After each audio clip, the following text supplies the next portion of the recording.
Hey everybody, it's Jimmy from the DIY and Digital Railroad, and I am super excited to be part of the historic Spencer Shops Train Show. I cannot wait.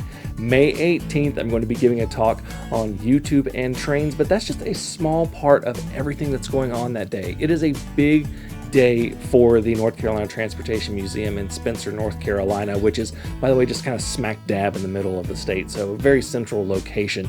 And not only are they going to be having the train show, they're going to be having an antique truck show, they're going to be having Membership Appreciation Day, and the 100th anniversary celebration of the Roundhouse there, which is one of the oldest and largest roundhouses still in existence. Very, very cool.